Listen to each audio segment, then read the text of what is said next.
Hello, welcome to Sabbath School with Branch Davidians. I'm Ed, and I'm excited you're joining us today. We present or expound on a principle or belief related to the SDA Sabbath School Quarterly each week. In our study this week, we're going to deal with issues addressed in both of the two latest Sabbath School Quarterly lessons on Psalms, and that is, what are we to think about the times of adversity we experience in this life, even with all the wonderful promises in the Scriptures about God's protection and deliverance from evil? So let's seek to understand what Scripture says about deliverance. And the question we always have to ask when it comes to understanding what Scripture says on this subject is, are we talking about immediate deliverance or ultimate deliverance? Typically, we view things from our small, narrow, self-focused, now-focused perspective, and don't realize that there is a bigger picture to keep in mind, the great controversy. So we must remember that God has our best interest at heart, and not only ours, but everyone's. And sometimes that means we aren't going to be delivered in the way we ask, because what we are asking to be delivered from, if actualized, will give us the wrong idea if we are not living according to truth and righteousness. Take, for example, asking to be delivered from health problems if we are not following the principles of good health. To deliver us from the consequences of our wrong actions would give us the incorrect impression about God's stance concerning those actions.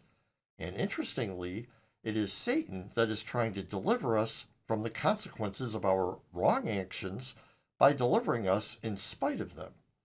For example, Ellen White wrote, quote, "I saw that Satan watches the peculiar, selfish, covetous temperament of some who profess the truth, and he will tempt them by throwing prosperity in their path, offering them the riches of earth.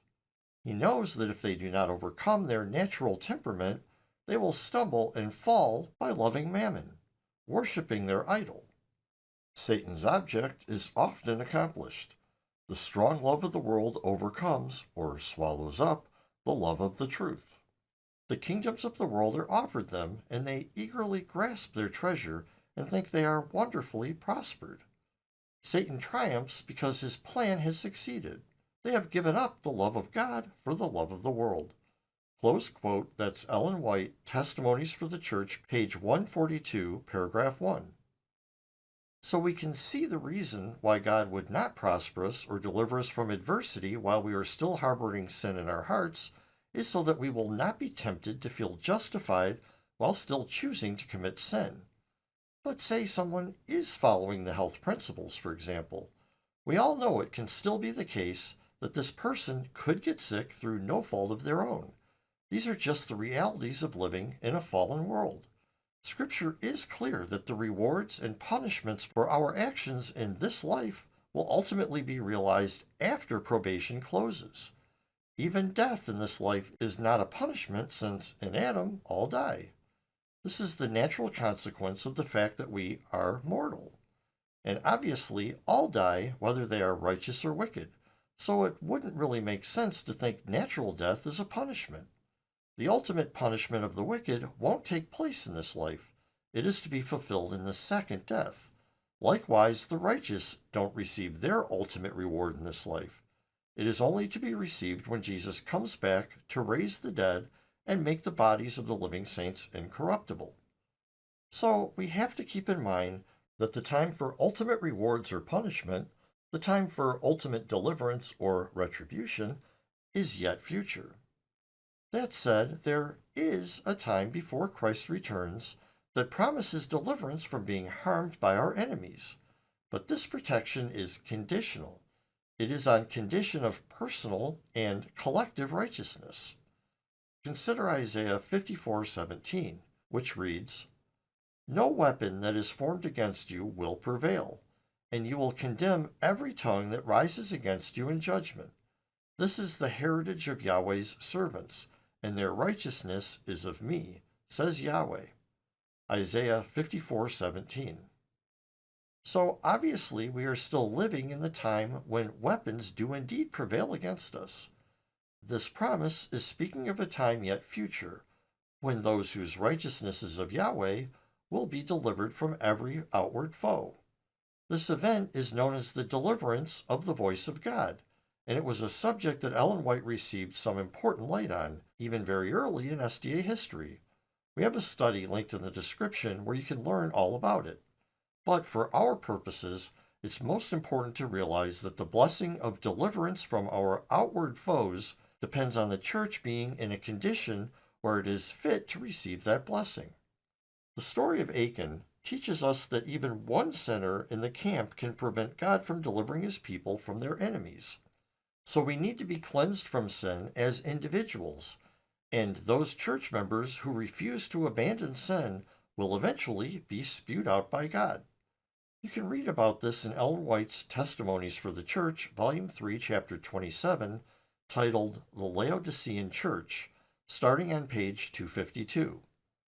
When the church is pure from sin and sinners, then God can deliver her from all her calamities. Before the church reaches that condition, though, a right doer may still fall into calamity, but for a very good reason. For example, God may allow calamity to come upon a righteous person for the good of the cause of God. Consider the persecutions Paul went through as mentioned in 2 Corinthians 11. Like being beaten with rods, being stoned, going hungry, etc., in order to spread the gospel. And as you probably know, Paul saw these persecutions for the sake of Christ as a reason for rejoicing.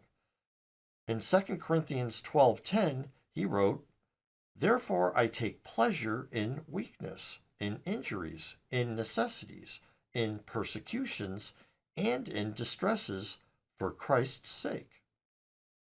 And if you remember, Paul asked to be delivered from a thorn in his flesh, but he was denied, not as a punishment, but as a way to protect him from getting puffed up because of his calling. So, as we can see here, sometimes God allows trials in order to keep us from temptations that might be too hard for us to bear. Also, sometimes God allows trials to come upon the true follower of Christ in order to further their education in righteousness. Let's read James 1:2-4. "Count it all joy, my brothers, when you fall into various temptations, knowing that the testing of your faith produces endurance.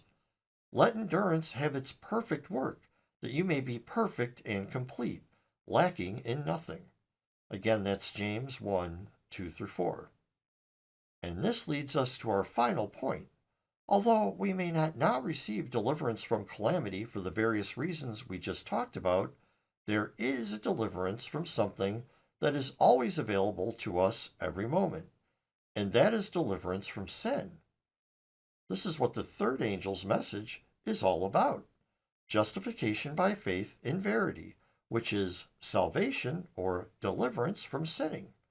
We are out of time for today, but please see our studies linked in the description for more on the gospel of salvation from sinning, which is not about changing how God looks at you while harboring sin in your heart, but about changing you from someone who sins to someone who overcomes every temptation to sin in the strength of Christ. This is how we can endure all our present trials in a Christ-like way, and how we will be able to receive our final deliverance from every hardship when the day of deliverance arrives. Thank you for staying with us till the end. We invite you to visit our website, www.bdsda.com, to learn more about who we are and, just as important, who we are not. Please join us each week as we will continue to offer new and interesting insights for your Sabbath School studies. And if you want to keep up with our new studies as they are published, we recommend subscribing. We're on YouTube, Apple Podcasts, Spotify, and on plenty of other podcast apps. Links for subscribing are in the description. God bless, and from Mary, many blessings.